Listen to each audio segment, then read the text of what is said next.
اعوذ باللہ من الشیطان الرجیم بسم اللہ الرحمن الرحیم سامعات السلام علیکم ورحمۃ اللہ وبرکاتہ۔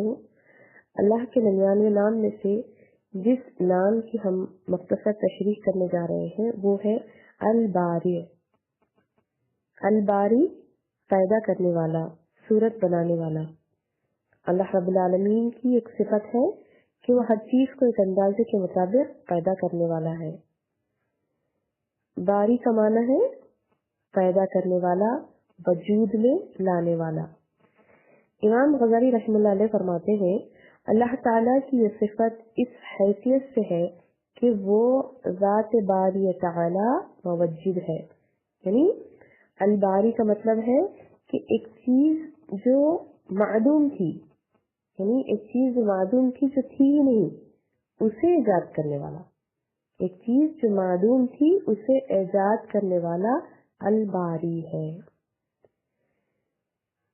جیسے کہ انسان جب اپنی جس دنیا میں رہتا ہے اس دنیا پر غور کرتا ہے تو آپ کو ہم کو اس چیز کا پتا ہے کہ اس دنیا کو بنانے والی ذات اللہ سبحانہ تعالیٰ کی ہے۔ یعنی جب تک اللہ نے اسے نہیں بنایا دنیا کو، یہ وجود میں نہیں تھی، یعنی دنیا تھی نہیں، اللہ نے ہی اسے وجود بخشا۔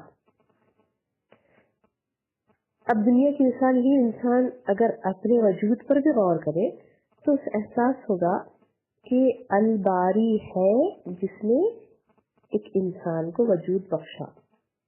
جیسے اپنے وجود پر جب انسان غور کرتا ہے تو احساس ہوتا ہے کہ وہ پہلے کچھ بھی نہیں تھا، وہ نہ اپنی مرضی سے اس دنیا میں آیا، نہ ہی اسے معلوم تھا کہ وہ اس دنیا میں کیا کیا کارنامے انجام دینے والا ہے۔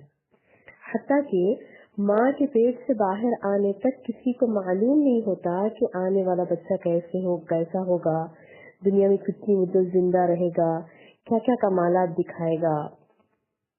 دنیاوی طور پر کامیاب بھی ناکام ترین انسان کی طرح ہی پیدا ہوتا ہے۔ دنیاوی طور پر کامیاب بھی ناکام ترین انسان ہی کی طرح پیدا ہوتا ہے، اور اس میں کسی کو کچھ اختیار نہیں ہے۔ انسان اس وقت یعنی جب پیدا ہوتا ہے تو اس کو کچھ اختیار نہیں ہوتا اور اسے نہیں پتا چلتا، یعنی کوئی کمالات کو پہنچ جاتا ہے بڑے ہو کر اور کوئی نچلی درجے میں چلے جاتا ہے۔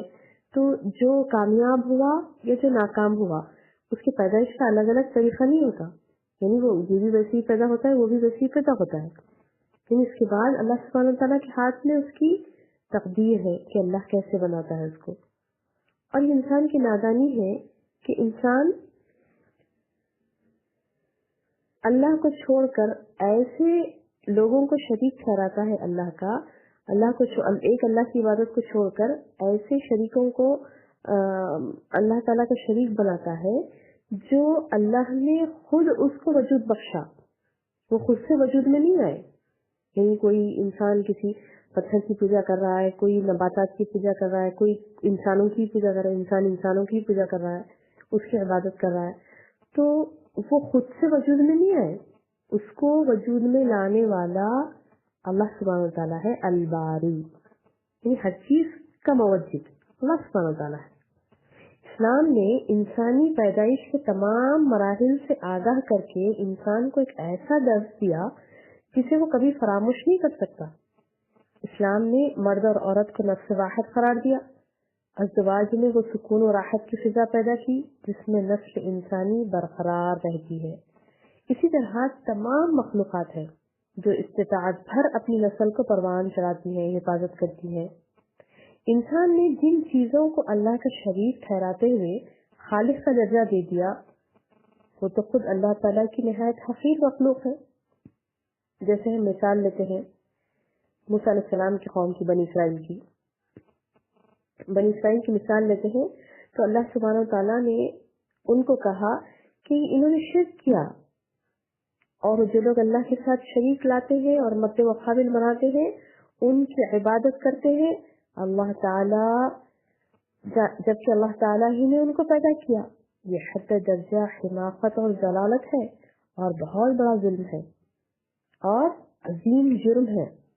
یعنی اللہ سبحانہ تعالیٰ نے شرک کو ظلم عظیم کہا، بڑا ظلم، کہ جس کو اللہ نے پیدا کیا اسے ہی اس کا مد مقابل بنایا جائے۔